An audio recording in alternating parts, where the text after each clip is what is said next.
his GDC Europe 2016 talk, Akash Thakar, one of the two sound designers and composers working on Hyper Light Drifter, once summed up game development as a whole really well. He said, "Game development is nothing more than a whole bunch of people failing upwards until something happens. It's a miracle games get made at all."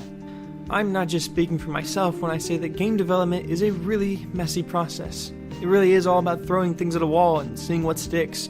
However, there's also a science to it, and that is what I want to talk about today. The science of what makes a game fun and what makes a game replayable. I will also be talking about how I handle and implement feedback from the community on a daily basis.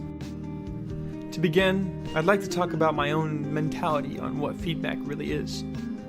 I personally believe that all feedback is good feedback, but not all good feedback is right.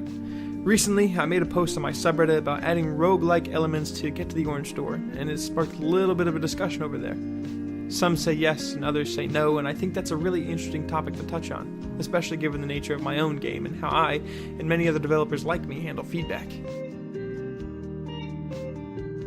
To sum up the decision I am trying to make, I'm trying to add replayability to Get to the Orange Door.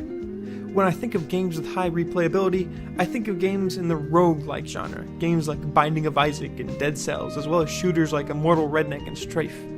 These games all have one thing in common, and that is the fact that they all run on what many call a run system, while most games, such as Superhot or Titanfall, run on a playthrough system, meaning you play it once and then you are done. Roguelikes are meant to be replayed over and over and over again until you're fully satisfied that you have truly encountered every single possibility, or until you get bored.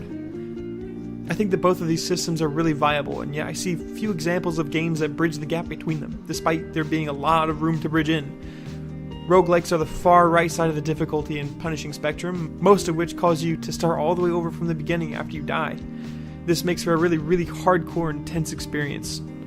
Playthrough games, however, start you back only a short ways and don't make you restart. This makes for a more casual experience. I can see why most people would be put off by me expressing interest in making Get to the Orange Door roguelike, as Get to the Orange Door has always been a playthrough experience. However, I imagine many of the people over on the subreddit have actually misunderstood my intentions. I don't want to make Get to the Orange Door a roguelike, or even a roguelite, but somewhere even lower on the spectrum. I want to satisfy the people who would like to do one single playthrough of Get to the Orange Door and call it a day, while still satisfying the people who want to come back for a run-type playstyle. This may seem impossible, but it's actually a lot easier than you may think. However, right now, let's start with reading some of the comments in the post that I made. One of the oldest and definitely the most active member of the community actually posted in this thread as well. He said, "I think it could work, yeah, but I don't know how many times I've seen you throw different ideas through the ringer and get nothing out of it in the end." That's true, there are lots of times, and even recently, where I could look back and wonder what I was thinking and why I thought that was a good idea to begin with. But you're wrong about me getting nothing out of it in the end. Like I said earlier, game development is a ton about just trial and error and throwing things at a wall and seeing what sticks, and even things that may fall down the wall or bounce off it completely have been hugely influential on how I make the game. They've taught me a lot of really cool things, and lots of things have actually been left over from it. Many of you don't know, but Get to the Orange Door actually wasn't initially called Get to the Orange Door. It was called Mabataki. It was a ninja game, and so many things went wrong with Mabataki that I decided to scrap the entire project completely. But I still find myself going back to it and taking a lot of the scripts and ideas I had there and implementing it into Get to the Orange Door. Right now, Get to the Orange Door is in a really good position to change a little bit, since I'm in the midst of a redesign anyway. Despite all the good feedback in the comments, I have decided to carry on with my roguelike ideas, but just in a new way. Like I always do, I want to find that middle ground. Many people said they don't like infinite spawning, so that entire idea has been scrapped. Many people said they don't want random gen or even large amounts of procedural generation, so that is gone too. Instead, I've made a 6-point system for designing replayable levels with small amounts of proc gen, while still having completely handcrafted maps. So, like any level, there's a start, a middle, and an end. The area I would like to take a look at here is the middle, where most of the action is happening.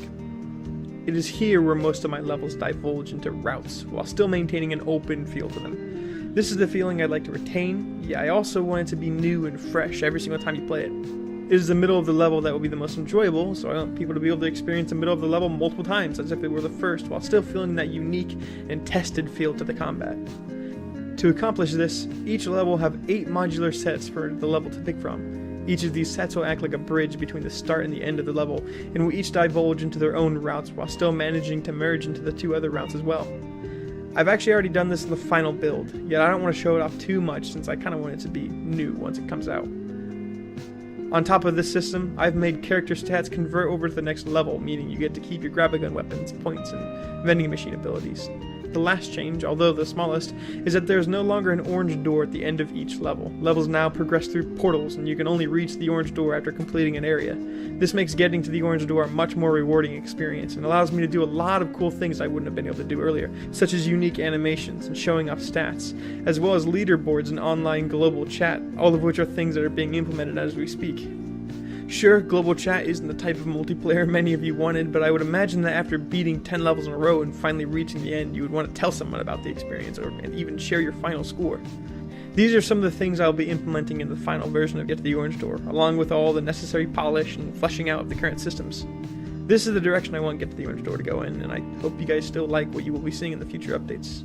Thanks for watching, and take it easy.